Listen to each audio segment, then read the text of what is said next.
Bro നിങ്ങളുടെ video സെറ്റായിട്ടുള്ളൂ. എന്താ അറിയോ, പഞ്ചായത്തുകാരൊക്കെ വന്ന് ഇടപെട്ടിട്ട്, ഇപ്രകാരം വരാത്തവർ വന്ന് ഇടപെട്ടിട്ട് ഇതാ JCB കൊണ്ട് ഇപ്പോൾ അവിടെ തോണ്ടി വിട്ടുകൊണ്ടിരിക്കുകയാണ്.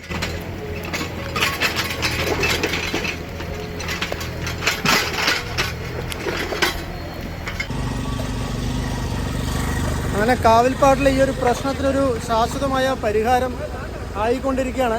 ഇവിടെ JCB ഒക്കെ ഉപയോഗിച്ച് ഇവിടെ ചാലൊക്കെ കയറി ഇപ്പോൾ അതിലൂടെയൊക്കെ വെള്ളം പോയിക്കൊണ്ടിരിക്കുന്നുണ്ട്. ഇതിപ്പോൾ നാട്ടുകാരും പഞ്ചായത്തും കൂടി അല്ലേ, മെമ്പർമാരും കൂടെ ചേർന്ന്, മെമ്പറും നാട്ടുകാരും എല്ലാവരും കൂടെയാണ് ഇപ്പോൾ രാവിലെ JCB ഒക്കെ വന്ന് രാവിലെ 10 മണിക്ക് തുടങ്ങിയതാണ്. ഇതൊക്കെ നല്ല കുഴിയാണ്.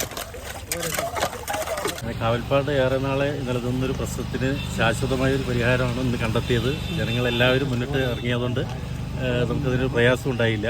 റെയിൽവേയും നമുക്ക് വാക്കാലനുമതി തന്നിട്ടുണ്ട്, ചെയ്തോളാൻ പറഞ്ഞ്. പിന്നെ ഡിപ്പാർട്ട്മെൻറ്റായ പോലീസിനെയും പഞ്ചായത്തിലും സെക്രട്ടറിയെ, പ്രസിഡന്റിനെ ഉൾപ്പെടെ എല്ലാവരും അറിയിച്ചുകൊണ്ട് തന്നെ ജനകീയ JCB ഉപയോഗിച്ചിട്ടാണ് ചെയ്ത് താൽക്കാലിക പരിഹാരം ഉണ്ടാക്കി. ശാശ്വത പരിഹാരം 2-3 ദിവസത്തിനകം ഉടൻ ചെയ്യും.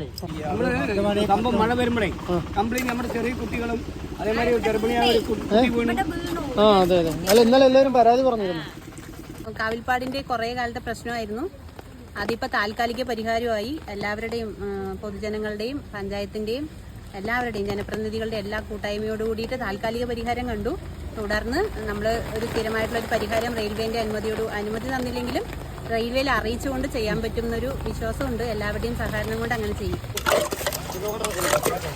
ഇന്നലത്തെ നിങ്ങളുടെ ഈ വീഡിയോ കണ്ടതിന് ശേഷമാണ് ഞങ്ങൾ മെമ്പർമാരെ വിളിച്ച് നാട്ടുകാരെ വിളിച്ച് ഈ വർക്കൊക്കെ ചെയ്യാൻ ചെയ്തു. ഇപ്പോൾ ഇന്നലെ ഇവിടെ വെള്ളത്തിനെ പറ്റിയൊക്കെ പറഞ്ഞിട്ടുണ്ടായിരുന്നല്ലോ. അതനുസരിച്ച് ഇന്ന് നിറയെ ആളുകൾ പഞ്ചായത്തിൽ നിന്ന് എല്ലാവരും വാർഡ് മെമ്പർമാരെല്ലാം എല്ലാവരും വന്ന് ഇവിടെ ഒരു ചാലൊക്കെ ഉണ്ടാക്കിയിട്ടുണ്ട്. വെള്ളം പോയിക്കൊണ്ടിരിക്കുന്നുണ്ട്.